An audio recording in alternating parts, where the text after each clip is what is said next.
क्यों इच्छाएं ही मनुष्य के पतन का कारण बनती हैं। दिव्य ज्ञान में आपका स्वागत है। आज का गीता ज्ञान भगवद गीता सार अध्याय 3 श्लोक 37।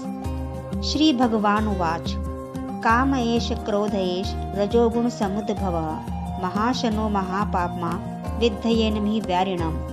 अर्थ, भगवान श्री कृष्ण कहते हैं, काम यानी अत्यधिक इच्छा और क्रोध ही वह शक्ति है जो रजोगुण से उत्पन्न होती है। ये दोनों बहुत बड़ी भूख रखने वाले और पाप के कारण हैं। इन्हें ही मनुष्य का सबसे बड़ा शत्रु समझो। पिछले श्लोक में अर्जुन ने पूछा था कि मनुष्य अपनी इच्छा के बिना भी गलत कर्म क्यों कर बैठता है।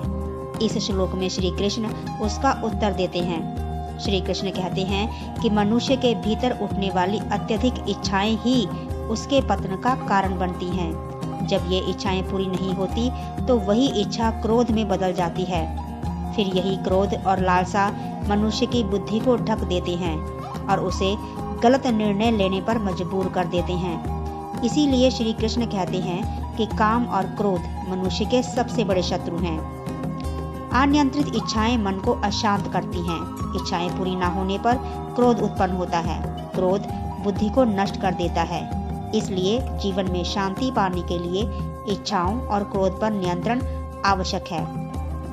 संक्षिप्त सार, मनुष्य का असली शत्रु बाहर नहीं बल्कि उसके भीतर की अनियंत्रित इच्छाएं और क्रोध है। धन्यवाद। ऐसे ही गीता ज्ञान के लिए वीडियो को लाइक, शेयर और चैनल सब्सक्राइब जरूर करें। फिर मिलते हैं अगले श्लोक की व्याख्या के साथ। तब तक के लिए जय श्री कृष्ण। श्री शिवाय नमस्तुभ्यम।